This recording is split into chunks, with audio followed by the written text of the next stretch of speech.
Let's see. I've gotten the message we are live, but I don't see us on the Twitch. Are people responding to us? Hello, people? Oh, yeah, we're on the Twitch. We're live. There we are. Nothing is safe. Excellent. Nothing is safe. Nothing is sacred. Except here in this beautiful place that I am totally live at. I am totally on vacation in this perfect idealized place where my shoulder is disappearing. Silver is shouldering some problems right now. Oh, I've shouldered so many burdens, including the burden of shipping.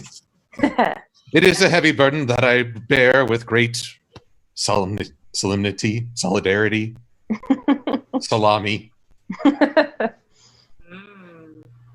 Who doesn't love a good salami? Though me, I like to ham it up. So welcome everyone to I Ship It, a panel where we talk about, well, shipping and why we enjoy it.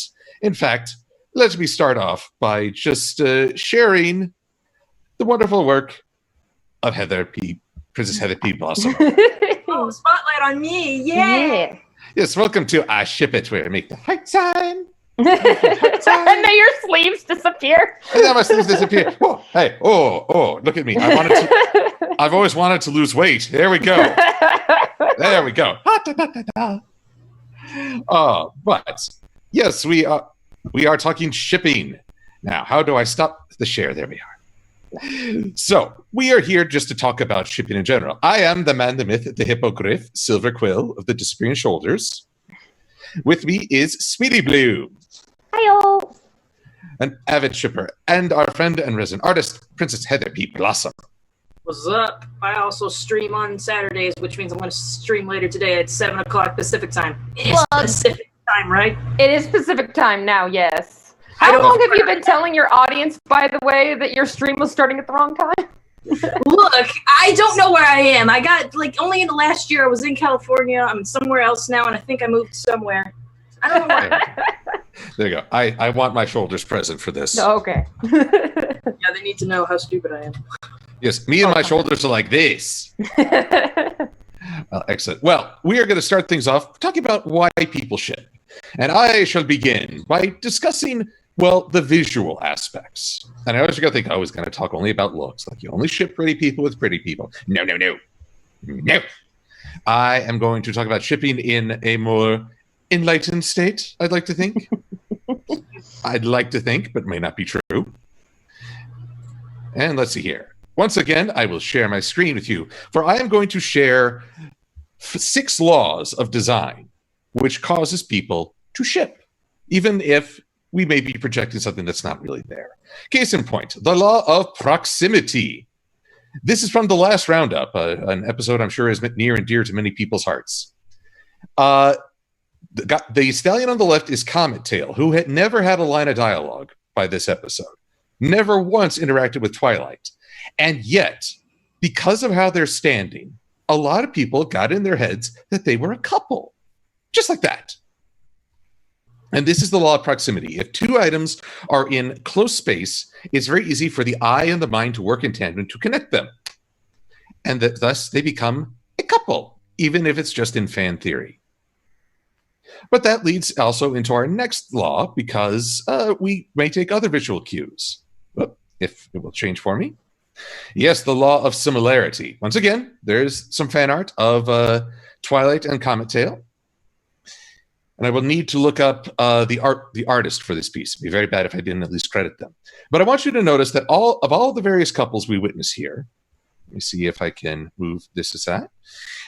We've got several that are based very much on similarity. Note how many of these couples are of the same pony tribe. You've got the unicorns with unicorns, Soren and Rainbow Dash, both Pegasi, Caramel, that's his name, and Applejack, Earth ponies. Only Fluttershy and Pinky's ships break the trend. And even then, Fluttershy is a warmer red tone set, red and yellow, which pairs nicely with Big Macintosh. We tend to link characters if we see a sort of physical similarity to them, even not entirely on a conscious level. I got to give it to Pinky and Pokey Pierce, who were the only ones to break this trend within this fan art. Then we have the law of enclosure. This is when 2 characters occupy a similar space. And you might get it in your head that, again, because they're in this enclosed area, when they are, much like the proximity law, very close together, hey, they might be an item, a couple again. And let's face it, I love how in this shot, these two characters do their absolute best to make their space their own. And yet, because it's the same building, you can't stop the shipping. Nothing can stop the shipping. It's funny because it's true. Yeah. Then, this is always the fun to pronounce, the law of pragnans, or just the law of fine form. And I always love the cakes. I realize that it's kind of a cheat to ship a married couple. Always ship the married couples. I would sincerely want to. But what I've always loved about the cakes from day one is that they are designed to be the yin and the yang. One is a tall beanpole, kind of lanky. The other is shorter, rounder, brighter tones, cooler tones. And basically, they complement each other so well. It's fine form because it works together, a bit like the yin and the yang. So sometimes you might find that the characters look nothing alike, and yet together they form a complete picture.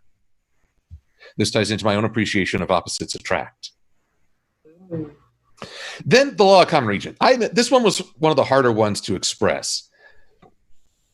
I'm sure there are folks who envision high school romances like, Yona and Sandbar is definitely a thing, and I admit I ship Gallus and Silverstream. But I've also seen folks ship Smolder and Ocellus, and I was like, okay, why is that? Is it because they have worked together on adventures? So that's just Smolder helping rescue Ocellus during that What Lies Beneath episode. And they've often worked together. So again, there's that proximity or enclosed space thing. But they both go to the same school. That's the common region. But folks don't try so hard to ship them with other dragons or other changelings. They are at the school together. Therefore, I think it's easier in the mind to link them and to form a ship. How well you express that ship, that's your own business. And then we come to they demand continuity. Yay! And who's coming up eventually? Eventually. Hey, I don't make any claims at being unpredictable in this. And who better to represent this than the unofficials that became official couple, Lyra and Bonbon, Sweetie Drops. From the first seasons, again, law of proximity and common area, they're both in Ponyville. They both spend a lot of time together, but we see them consistently, one after another, always together, always meeting up, always chatting.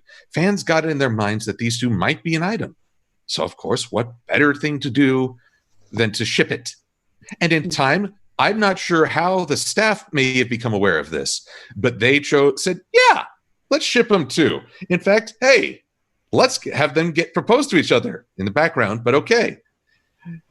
And have their marriage announced in a newspaper. In a newspaper, on very prominent on the page, I might add. And so those are just some of the things that can make the heart go. Oh, someone's got a GIF of your continuity in the chat. Oh, well, that is greatly appreciated. I'm glad when continuity can spread far and wide. But this is what I mean when I talk about visuals. Prompting our responses and our reactions. Sometimes two characters might just be standing in the background. It might be just coinkydink that they're there, but we see them and our minds and our imaginations start to work and create a shared space. The gestalt is something that becomes greater than the sum of its parts. And that's what it's so fun to see.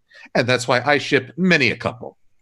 Mostly because I think it'd be fun. How they're shipped, what they represent as characters, is something we'll get into later. But now I wish to turn the call over to Sweetie Bloom and share her thoughts on the shipping. Alrighty, well, I didn't come nearly as prepared. I don't have visual aids. But what I want to talk about is what I like to discuss is similarities. And, sometimes similarities can help with a ship, and sometimes it's the opposite. Silver likes his opposites attract. And I'm more of a similarities attract type, sort of. I think the best example of said ship would be Cheese Pie in MLP.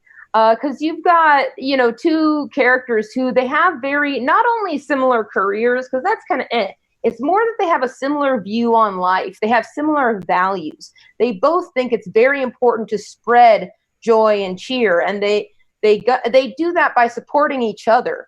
Even like, what really made me ship them in the first episode was that Pinkie Pie inspired Cheese. Her joy in spreading it to others inspired him to do the same in his own life, and taking up her values and incorporating them into his own life.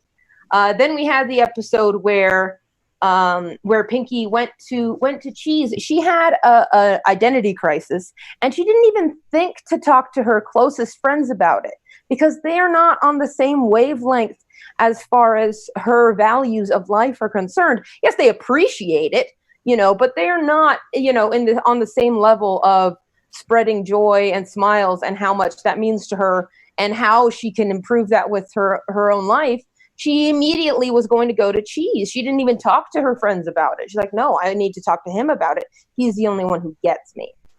So I love the ship that's a us against the world type of ship, that they're the ones that understand each other and in this kind of crazy world, although they're the ones who make it crazy.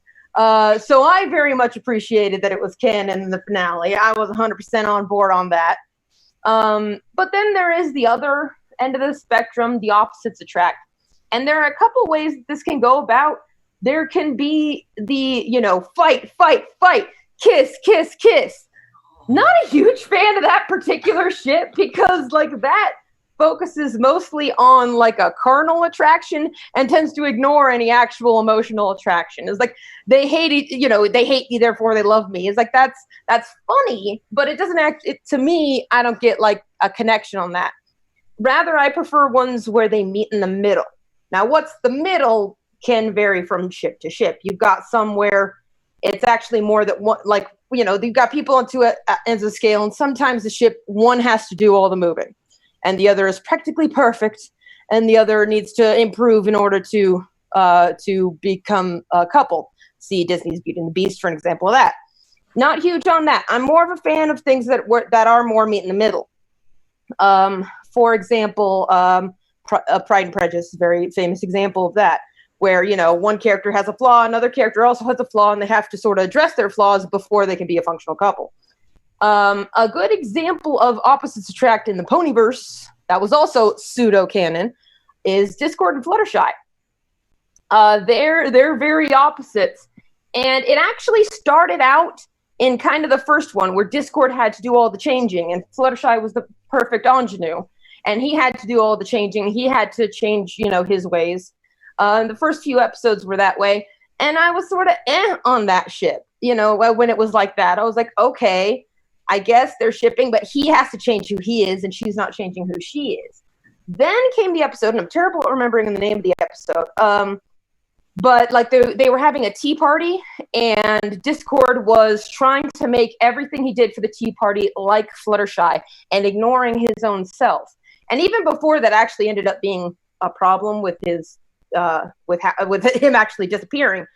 Fluttershy, you saw that she was disappointed that he wasn't being himself, that she was expecting him to bring more chaos to the table than she had on her end. And I felt like in that episode, you really saw that the two were actually helping each other grow, that they were actually meeting in a common ground. And she was actually, she was willing, she didn't want him to completely give up who he was, just the part of who he was that sent potential romantic rivals to sock puppet dimensions. That was it, but she still wanted him to be himself in certain ways. So, that there is something to be said with opposites attract, but for me, I like opposites attract when they're actually able to become similar and they find common ground, even while keeping their own identity. Those are my favorites. And for the record, the episode in question was called Discordant Harmony. That. Yes. I should have looked it up beforehand, but I didn't.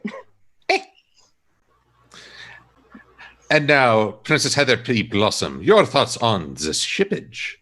All right, so my way of shipping is different from most other people because I don't focus on what could actually work. I focus on what's going to amuse me the most. And I do have some visuals. This is Centaur Rarity, but I'm not going to use that, but I'm going to show off. Flex. Heavens. But take what you say about Fluttershy and Discord. They're total opposites, sure, but I can see that as total opposites that are going to work. You know what total opposites would have so much trouble working? Applejack and Discord. It's called Disco Jack. And I lost your hat. And, like, it was really a fan fiction I read all the way back when, because I wouldn't have thought about this, because who could conceive of something like this? Well, I'll tell you who would. Eva Wizard on FimFiction made a fan fiction called Love Needs No Reason, and that is, like, the motto of that fic. The only reason Discord pursued Applejack is because he stood in a tree, said, man, I wonder if I should fall in love with somebody, and Apple fell on his head, and he's just like, all right, let's do it. And it was the funniest thing to read and to visualize, and I found other content makers who kind of subscribe to that same motto I do, and it also brought me to ship Sombra Pie, Pinkie Pie, and King Sombra. Oh, I should have brought my King Sombra plush. Who's all the way over there. Hold on! We've lost her. Into my Steve plushies. Yes, like this. Oh, a good guy. No.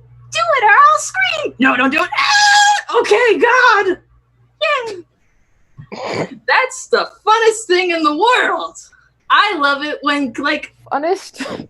That's why canonical ships, like, say, Pinkie Pie and Cheese Sandwich. It's nice. And they're a really funny couple. They're funny people. But them together doesn't amuse me as much because it just makes too much sense. They're not going to have a lot of conflict or obstacles to overcome being together because they want to be together and they go together and no one's stopping that. People are going to want to stop this and the fandom and they're on. It's just way more fun, and there's so many fan fictions and people who are so creative that find ways to make something so impossible work. So I subscribe purely to crack ships. Like I got Sombra and Pinkie Pie. What else is like Hello Kitty and Fluttershy? Let's see that. What's that? I admit and Twilight Sparkle. I don't know what that's about. Centaur Rarity and Flash Sentry. Yeah, let's do that. I don't know, Comet Tail and Flam. I'm just picking up toys. Honestly, I kind of feel like you should have a dartboard and you just throw I used to have a dartboard. My mom won't give it back. Have a bunch of names on the dartboard. Just throw 2 darts, and whoever it hits, shippage occurs. I know, right? And it's just fun. And if you think about it, it's a bit of a challenge. It's looking at something and be like, okay, how can I make this work? It is obviously not a healthy thing to employ in everyday life, which is why I don't ship real people. That's not my thing. Sweetie does that, but that's not my thing. With you and Brawny. Okay, and yeah, that's a freaking, I'm surprised that works, because we are so incredibly different. If y'all didn't know, I am Princess Heather P. Blossom, and Brawny Buck, the infamous Brawny Buck, is my boyfriend. And if you ever met the guy, you're kind of wondering, knowing me, how the heck this works, because he's the vanilla guy who's gonna ship Mr. and Mrs. Cake. And I'm this. No. And then, you know what? In that way, that makes the relationship very amusing to just. To me, certainly. Oh yes, do you remember the apron? The apron was great. Yeah, no one's gonna know that story unless I decide to tell it, which I won't. It was on Twitter. What are you talking about? Not everyone here follows you on Twitter. They should. Go Twitter stalking her for that. But yeah, like, you know, but outside of those circumstances, me and Brawny are a couple I would like to watch on television. Be like, oh man, what shenanigans are gonna ensue? What compromises are gonna have to happen? What conflicts are gonna arise? We'd be fun to watch. But like logically, I'd be like, yeah, that probably sounds like a bad idea. It doesn't sound like it'll form a healthy relationship. Don't get me wrong, me and Brawny's relationship is very healthy. But like if we're going back to King Sombra and Pinkie Pie, there's a lot that could be wrong with this. He could be manipulating her. She can not even love him, just want to change him for the good of Equestria. There's so many dynamics you can work with these types of pairings. I like it when odds are stacked against them from the very beginning. That makes the catharsis of them being together and being happy so much sweeter. And that's what I gotta say on that. I have to clean my desk. No, you've got it full of ships. Leave it be. all the ships are in the dock. Oh, Heather Blossom, what are we going to ship you with? With your main girl, Rarity, that's why. Yeah. Well, I know we can't ship you with proper grammar, as you said, bestest. No. No, she said I'm in the chat with 2 grammar Nazis? Yes. No, actually, God, just me. For silver, have some mercy. No one expects the grammar inquisition. That's it, Black Panther. You're gonna have to get in on this and get in on. Oh yeah, Applejack. That's kind of sexy. Well, your whole car is basically a Black Panther Hello Kitty ship. Where are you, Hello Kitty? He gets. Yeah. Does that mean Heather, please stop? No, it just makes the heart palpitate. If you want a little applause, it's also there you possible. go. Yay, bravo. Yes. But Heather, I very much understand the desire to see something fun. I go for canon ships, but I do want to see a ship that would be entertaining to watch. But I'm going to counter my own points because, as Sweetie Bloom said, there are those opposite attract couples that are just so annoying. They hate each other. They're arguing. I don't like you. I don't like you. Oh, let's kind of make up. No, we're back to dislike each other. It's the Inuyasha syndrome. Oh yeah, I remember that. Tsundere stuff going on. Yeah. I don't even know if you can call it tsundere because a tsundere would like warm up. Both of them just snapped at each other a lot, and then they'd have a moment where they weren't so mean, but then they'd revert. I think it was the magazine An America that basically wrote an article about the worst couples. And they actually said, you should cut out their hearts and serve them to one another. That's the best sign of expression they've ever had for one another. It's like, well, don't sugarcoat it. So I do like opposites attract, though I find it interesting you mentioned one character's perfect, the other has to improve. I actually like seeing the perfect character learning to accept a little chaos in their life. Yes. Because to be perfect and in control, you have to impose a tremendous number of limits and be unwilling to embrace a good chunk of life. And in doing so, I think you limit yourself. So it's kind of fun when this... it's a little cliche. The straight-laced character is the one who changes to match their wild counterpart. But I like it where the wild character becomes a little bit more respectable or controlled. Not losing their core self, but changing their expressions. And then the perfectionist also learns. And they, like you say, meet in the middle. I think that's far healthier than one character changes to match the other. Yeah, absolutely. That's why I only started really shipping Discord and Fluttershy with the Discord episode because I was like, okay, Fluttershy is changing, is meeting in the middle. You can see that there is something that she's doing. Whereas say Disney's Beauty and the Beast, I'll have that rant some other day. You don't see Belle change really, not enough for my taste. It was really all Beast's doing.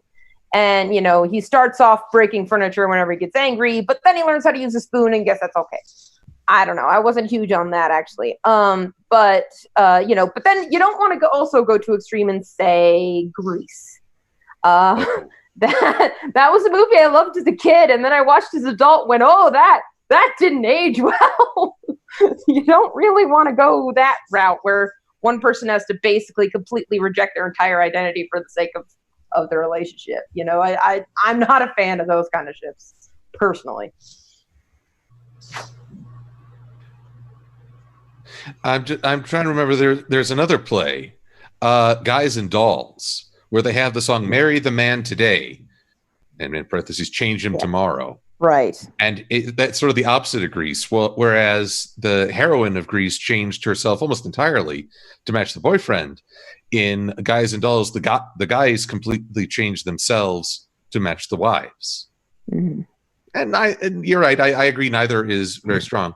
I'm curious, though, with Discord and Harmony, especially, there were so many ponies just couldn't believe Discord and Fluttershy were even friends.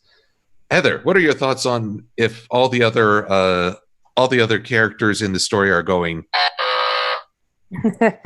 even in the show? That just a delicious conflict.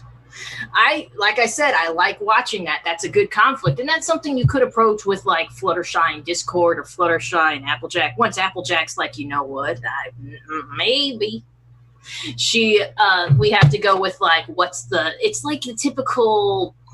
I hate to bring up Romeo and Juliet, but like the entire world was against those two kids, their families, their friends. There was only like a few choice people who were like, yeah, go for it, go for love. And that's probably why that story sticks in so many people's head, other than like, an overly dramatic ending. But it was like, wow, love trying to surpass all these odds. It's just another conflict or obstacle to go over. Why can't I think of words? Another obstacle to overcome. I think, because I'm trying to think of a good example where like the catharsis to this was just really satisfying. I can only think of fan fictions. If anyone knows like Bride of Discord, Fluttershy's friends eventually come around to Discord, but it really takes them some time, especially since Discord didn't have a good start in that story. He was, of course, he took her as more of a prisoner than a bride at first, and she eventually gets to know him and isn't really sure of her love for him. And it's because of the words of her friends that she would even say, like, no, I don't love him, but then come around to it later because she's realizing, oh, I really just said that because my friends, because what they saw would be highlighted to me. And she comes around to liking Discord, and because of a dramatic moment, the friends are like, oh, so he really is a good person. And yeah, that's just another obstacle that's like just so cathartic to see the resolution to. Although, interesting thing about Romeo and Juliet that you bring up, one of the characters who said, yeah, go for it, wasn't doing it because he believed in love. This is also interesting in shipping. We mentioned the manipulation aspect. The priest who married Romeo and Juliet did so because he hoped their union would bring peace between the two feuding houses. Oh, yeah. So he was using them towards an end, which is strangely unromantic, and yet he's also contributed towards their relationship and then downfall. Very much their downfall. It was his idea, the whole playing dead thing. Oh, yeah, he was a guy with very bad ideas. The point is he supported the relationship. I want to say his intentions, not incredibly bad, because like there's just so much bloodshed on either side of the family because the freaking feud was so bad. He was just like, you know what, maybe this will help. Come on, kid. I don't know, pretend you're dead. Then at the end he's looking down like, well, there goes my advisor certificate. Mm-hmm. Did he tell anybody about that? Did he go like... Or was he just quiet in the back? No, he ran away. In the play, he just bolted. He's like, he ran for it. Actually, there's two versions. Like they made a movie of it. We watched it in high school. The Zephyrly version, I believe you mean, yeah? It's the one where he runs away. He just screams, I cannot stay, and he boom out the door. Right. But in the actual play, he owns up to it. He says to both parents, look, this is my fault. I advised them. I don't know if there's any adaptation that actually takes that part. Well, I don't know. No, I don't know if there's any consequence for his actions. If everyone just says, okay, you owned up to it, and that seems to be the end of it. Plus, you probably don't want to kill a priest. They'll probably be like, God, this big mess is probably God's plan somehow. Well, this shows that I clearly remember the film better than the play, so that's not bad. That's because reading a play is probably one of the worst ways to enjoy it. I mean, I have read the play. I've just probably seen the movie more times than I read the play. I read the play once, seen the movie a few times. So the movie probably sticks in my head better. But one of the things about star-crossed loves or just a couple that isn't accepted by the other characters, I like the consequence that can come with that. Perfect pair. Oh, okay. I love perfect pair. Okay. Heather, do you swoon at the perfect pair? We're both clutching our chests. Yeah, right. No, she's frisking her hair. I can't. No, I'm being whimsical. Like, I got nothing up here. You don't shut up. But he is complaining, so I guess you can complain together. Oh, what? Him and Bronny? Yeah. No, yeah. You got more hair than he does, though. Oh, uh-oh. Ooh, You know he may be watching, right? But the thing is, in that, the relationship had consequences. Pear Butter lost her father. Well, he walked out on her. Thankfully, he could reconcile with her children, but that's one of the more heartbreaking things about that episode. He came back too late. And I found that really enhanced the story, that it's a testament to the relationship when you have to give up something or make a firm stand. Pear Butter didn't reject her father, but she said, no, I'm part of this family now too. He's the one that did the rejecting. And so with the correct ships, especially a ship where the other characters are saying, no, this is a bad idea, it'd be interesting to say ponies were suddenly less interested in having Fluttershy around for fear that Discord would ruin their event, which is not without precedent. Oh, yeah, and then in that case, you can make it a tragic ending where Discord's like, I must leave you, Fluttershy, so you can be accepted back into society, and then runs off into the mountains, and, oh, we're all heartbroken, and we're crying, and the townspeople, like, they could go like, yeah, or they could be like, oh, no, what have we done? Or Discord could Discord them all, and they all suddenly agree with him. That'd be terrifying. That's a whole other dystopian, messed up thing we could write a fan fiction about. Well, I mean, technically, that was kind of his first interaction with Fluttershy, is he couldn't break her, so he just mind-washed her. Also, I do want to point out that in the chat, Sky Arrow has posted a link to the Pony Couple Generator. Oh, my goodness. Unfortunately, Flash is disabled on my computer, so I can't view it right now. Sadness. I hope it's just like a random number generator and it just gives us two ponies. Who are we getting? Gilda and Flam again? Flam, you cad. Oh, yeah. Okay. I think the scariest for me is what Denim and Venom posted. It's a Timberwolf and Sassy Saddles. You know what? I dig it. Well, she can't see the forest because of the tree. That's crazy. Aren't we all? Well, true. I mean, we're shipping. I've always loved how people try to stigmatize shipping. They'll say, "Oh, this is a person who can never get a date, so they're just imagining one for themselves." And yet, actual psychologists have looked over this and said it is the human desire to form a connection. There is nothing more normal or innately human than enjoying the idea of connecting with others. So if someone gives you a crud for trying to ship, tune them out. They don't know what they're talking about. Or I can go like, well, you know what? I have a boyfriend. Do you? You're a guy. Why don't you, though? Yes, there's also a stigma to be applied to haters. True. But I would like to invite all the folks talking on Bitrate Stage if they want to go into Bitrate Stage questions. And if you have any questions about shipping or general ideas, I'll also keep an eye on Bitrate Stage in case they can't get in to ask questions. Yeah, I think I remember last time there was like some sort of hold before people could. Well, we'll deal with this as best they could. Yeah. But all right, what's a fun thing to do? I'm just thinking, what shippings could we indulge in? All right, what's perhaps the biggest gimme ship? It just seems to make sense.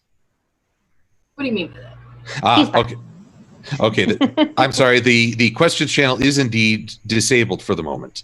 Okay. But I am keeping an eye on Bitrate Stage. We're watching you. So if you would like to ask a question there, I will convey it to the group. I see several people are typing. Makes me excited. One of them is Nora. Hi, Nora. Hi, Nora. We've probably met. Probably. I ship Nora with permanent markers. Oh, they smell so good. Whoa. Don't sniff markers, kids. You can't stop me. I can. I am only a few feet away from you. Okay, here we have from Shyfire. Do you ship yourselves with a canon character, and who? Ooh, me with a canon character. I was gonna say Heather's probably more the one for that one because I actually personally make a point of not shipping myself or my OC or myself with anyone. just because that can come across when you use your OC as a pony persona, especially when you do so like in media, Twitter, YouTube, what have you, the line blurs for a lot of people. And so when that line blurs, I don't want to give off the wrong impression, by shipping representation of myself with either other OCs or canon characters, what have you. So in an effort of not making, myself or other people uncomfortable or myself look desperate, I tend to not ship myself with fictional or otherwise. Mm-hmm. On the other hand, I don't care what you think. Shameless self-inserts all the way. I'm doing a shameless self-insert with me, with characters with Has-Been Hotel, purely because it doesn't get any views, but purely because it just feeds me. It feeds me. It's just what I consume. If I were to go into MLP canon, though, and try to ship myself with something, I got a few on the short list. Let me see. Maybe a little Flash Sentry, as an adult. I haven't thought about it in a while because I've been shipping myself canonically with Bronny for quite a bit. But, there's tons of characters where, like, you throw my character against it, I'm like, ooh, I wonder how this will go. Like, put me with Sunburst. That'd be cool. I wonder what that would feel like.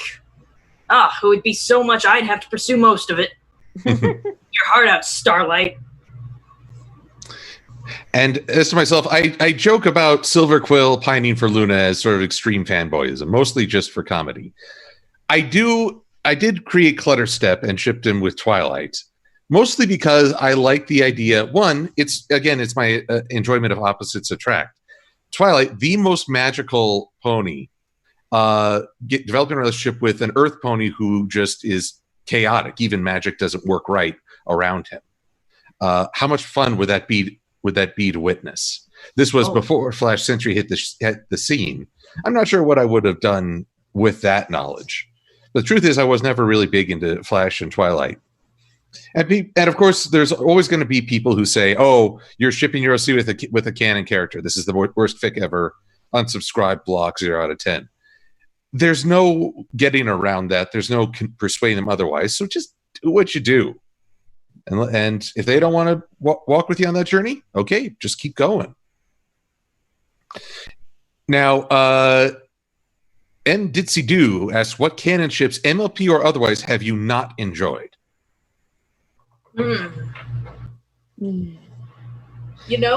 I don't enjoy Rainbow Dash and Soren. I feel like it's too predictable. Like, if you ask me, they have too much in common. And I just don't find them very amusing. Even in, like, the interactions they've had canonically, I don't see a connection. It's very boring for me. I mean, it probably could realistically work, but I don't find it amusing in the least bit. What's funny is I always, I was like, not Soren, Spitfire. And it was sort of the same dynamic, but I was like, but Rainbow Pony. I don't know, but no, I think I remember going kind of back and forth with someone. They shipped Rainbow with Soren, I shipped her with Spitfire, and it was sort of like, it's the same ship. It's the same ship. It's just which team you think Rainbow bats for, really, at the end of the day. And I will go outside of My Little Pony for this. One ship I grew to dislike as much for its fan base as for the ship itself. TK and Kari from Digimon had a very aggressive shipping fan base. The fact that another character, Davis, had a crush on Kari was not a good addition because he became the villain right away. It was amazing how many times they wrote stories where he betrayed the group simply because he wanted the girl. And so the aggressive stance really made it not fun, but also the implied perfection of this couple, because I found them both rather bland in the second season. Wanted a bit more from them, and I thought if they were a couple, there'd be no tension, no conflict, no growth. It would be rather dull for me. So in a weird way, I actually did support Davis and Kari as adults, being more interesting because maybe he could grow up a bit more and she could be a bit more fun. If I had to venture outside of Pony, like there was a lot of shipping wars with the newest reboot of Voltron. Oh, if you heard anything about that, because there was this big, because people were shipping. I'm just gonna point to the Lions, Lance and Keith, like crazy, because Red and Blue and they're rivals and there's constant conflict. But at the very start, because Lance is a ladies' man, he was always into Allura. I'm just gonna point to the heart for Allura because she technically had no spoilers. Anyway. But there was a big triangle of that. And some people were like, no, wait, Keith and Allura because original series. No, Lance and Allura. And it was just a big mess. If I had to say, I kind of liked Lance and Keith, but I wasn't going to murder anybody over Allura getting in that mix. Also, why didn't we ship Pidge with anything? Pidge is great. Love is technology. Cyborg, then. Let's see here. I can't think of any time that I've been upset at another ship, or at least not genuinely. Sometimes I'll playfully, I was more of a TK Kari shipper myself, but I didn't have anything against Davis. If anything, I felt sorry for him. I was sort of like, dude, she's not interested. I know there is that accept and move on. Yeah. So I've never really had too much hatred for particular ships in all seriousness. I'll playfully be like, no, my OTP, but no reason to spread around hate for shipping, guys. Although that kind of leads into Zlurb or Xlurb. I'm not good with web names. Asking of all the pairings you have seen, do you see any of them actually working out? Now in the show with the actual pairings, I see all of them working out. I don't like to imagine a couple getting divorced.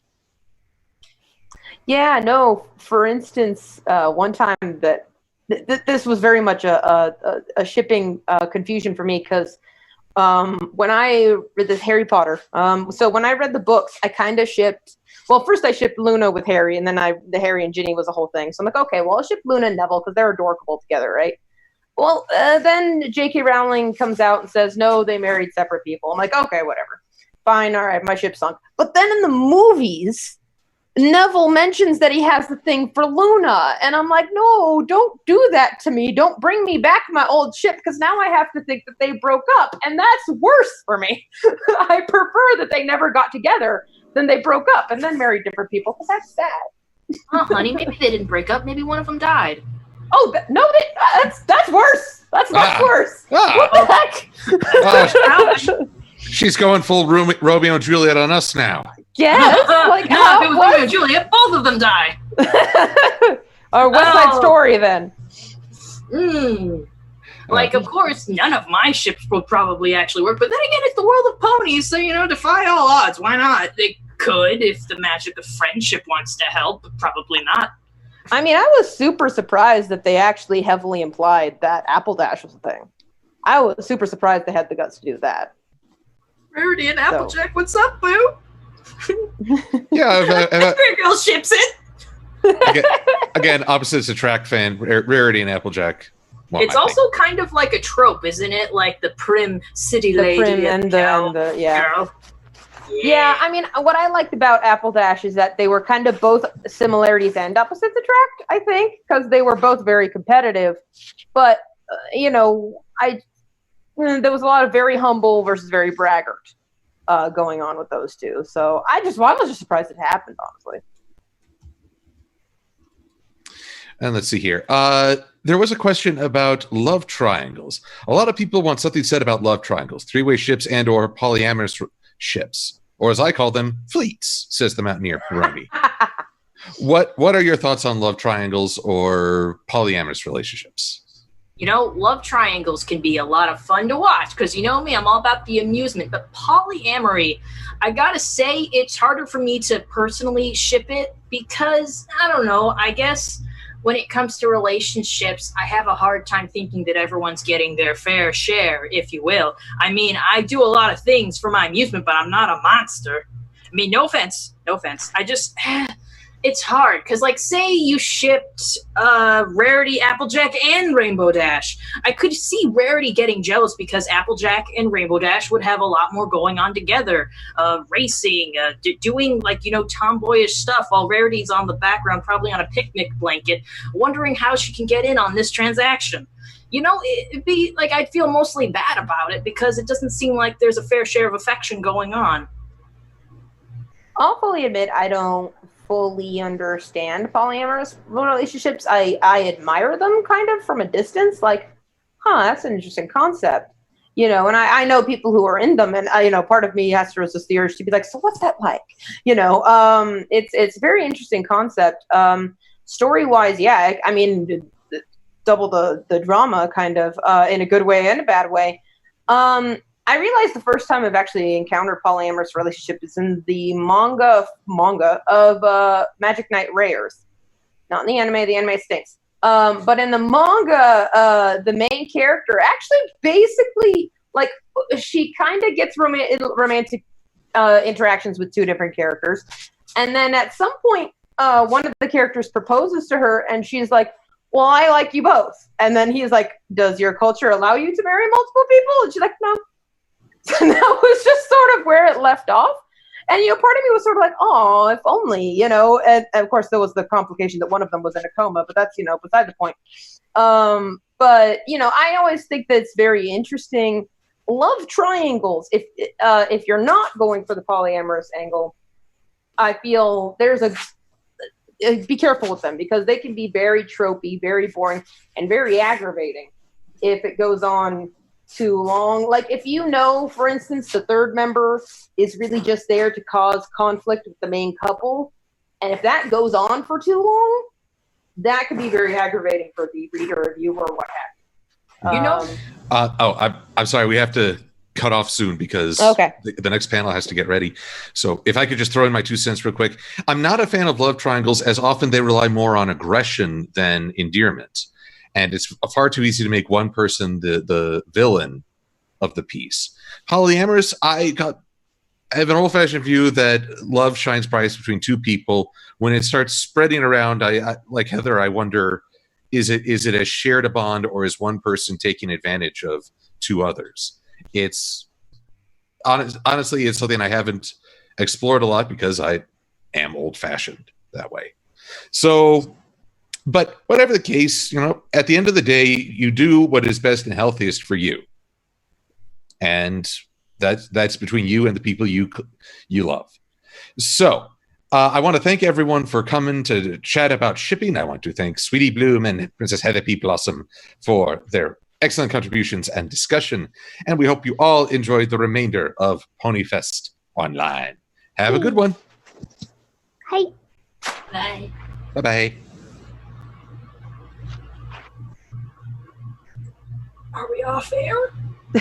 Now we do that awkward thing where we're not sure if we're talking about the audience behind their back or not. We're not. Oh my God! Can you believe that woman with the dolls? She kept bagging them together. It's called both Kiss on her bed and on her desk. Now they're fighting. Now they're kissing. Now they're fighting. Now those calculators? No, they're my sound effects buttons. Oh, I ship green and red. It's Christmas. There you go. Why do you have two? They were a gift. A matching set. One has my applause. One has my. Beautiful. They are a complete set, only together. I just gotta tell you, sweets. Wait, Silverquill, cover your ears for a sec. Oh, they say they're not dolls, they're action figures, so I think they can still hear us a little bit.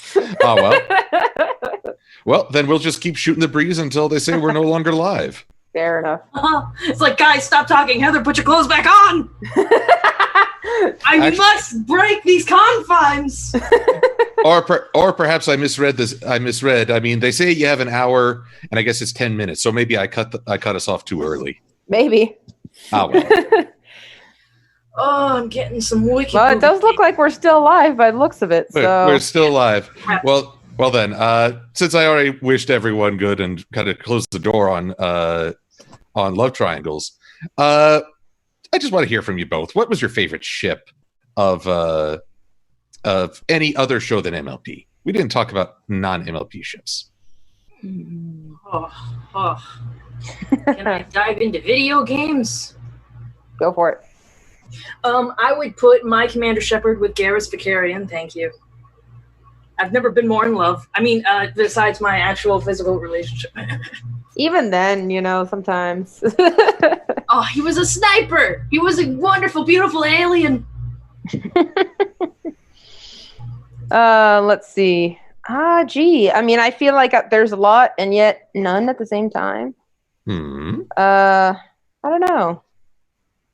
Trying to think. Oh, one of my favorite actual romantic movies has got to be Penelope. It's fantastic. I just love the setting of the film. It's like this kind of pseudo fantasy thing going around, and I love how the two characters grow as a couple and independently, and it's fantastic. I love it. So yeah, I'll go with that. Penelope, and depending on what half of the film you're on, depends on what you call him. But for lack of spoilers, let's call him Max. Like, gosh, I'm trying to think. Well, I'm always a sucker for when Harry met Sally. I mean, you talk about it's like doing it just right. They don't like each other when they first meet, but as they mature, the relationship changes. And it's not, they've always known each other forever and ever and ever. It's that they grew and lived their own lives and then reconnected. I really shouldn't spoil more than that. Yeah. I can't think of a couple that has actually been together canonically that I've been a huge fan of, like Die Hard. It's always been like fan shipping or self-inserting myself into something. I don't know. I guess reality just can't satisfy me. Can't satisfy me. But it's true. I don't look to, again, because of the Digimon romance wars, I stopped looking to the show to validate what I enjoyed. I just do what I do. I'm sort of both. Like, I'll do what I do, but if the show validates me, I do feel validated. I'm not gonna lie. Like, haha, I knew it. Oh, same. If like a show suddenly, like my crack ship that came out of nowhere shows up, I'm like, oh, Bronny, eat it. Look at that. Look what happened. But then I'm far safer shipper than you are, Heather. So a lot more often my ships are validated by canon. It's like, oh, Heather, look at that. Sensibility wins again. And I'm like, one day, someone will see my ways. Although then I will admit that I keep harping back to Digimon because I guess that was the first online fandom I really interacted with. When they had the final episode and they showed who got married and who didn't, and none of the big popular ships really won out, it was like, ha ha! Everyone loses. Everyone loses. They must have did that on purpose. Like, no, I'm not going to give these fans anything. I think they did. No, I was definitely a shipper. Ty and Sora, and still bitter. What? How many decades has it been? Oh, you guys want me to make you feel really old? No. The first fandom that I got to interact with online was MLP. Oh God. Oh. You started when I was in high school. I'd say probably the fandom, either the Disney fandom, which I don't know if that counts because that's pretty much everyone on Earth. I'd probably say the Harry Potter fandom. There's that one guy you tried to date. Oh yeah. What? It was like a first date, and he's like, "Yeah, I'm not a big fan of Disney." I'm like, "Check, please." Throw him away. Once again, Zlurb has helped confirm we are indeed still streaming. I guess it really is the full hour. I'm used to things being like 50 minutes, and that last hour is really just agreed to get ready for the next panel. Yeah. I like it when 10 minutes feels like an hour. Oh my! Well, it depends on what's happening in those 10 minutes. Yes. Everyone's still responding to us. And excellent. So we're not just talking amongst ourselves entirely. Well, it's fine if we were. Although it's always awkward when you give this heartfelt thank you and wish everyone well, and then the awkward silence of like, we're still here. Be like, yeah, where do we go from here? And I'm like, I don't know, do something to like cut this awkward silence. Well, that's why we just chat it up. I guess I do have time to field one more question for everyone as I undo all my work. Let's see here.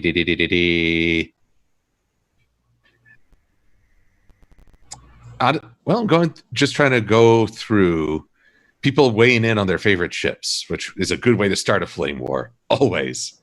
It's okay. It's going to be done soon. The chat will be thrown away. Oh, I do love that Metal Brunny Jeebus says my most hated ships are any built after 1950. Modern ships are ugly. I think I saw someone saying the Millennium Falcon is best ship. Well, it is. It's the only thing. It's the thing that got through all the 6 of the movies and actually stayed true. Mm-hmm. Like aircraft carriers. Everyone still called it junk, but hey. You know what? They're just haters. Although I will, on the Star Wars, Finn and Rose, I saw them as good friends and peers, but when they tried to make it romantic, it was like, what? I didn't get that vibe at all. You know, I felt it was very one-sided romantic. I felt that Rose really looked up to Finn in a potentially romantic way, but he was still hung up with Rey. So I didn't fully ship it in the sense of like, well, he has to get over Rey first before that can happen. Because sometimes with a lot of ships, I tend to be like, I don't ship it because one person is clearly not emotionally invested enough. Like their emotions are not in a healthy place. So until those emotions become in a healthy place, I don't ship it. If that does happen, then great.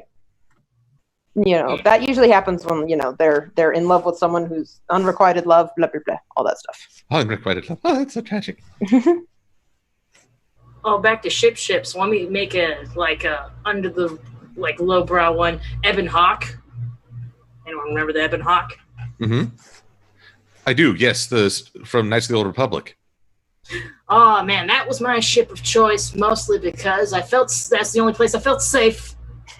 All right, now it legitimately is time. Okay. So I will For real this time. Wish you all well. Enjoy the convention, and thank you for watching us as we do all the shipping.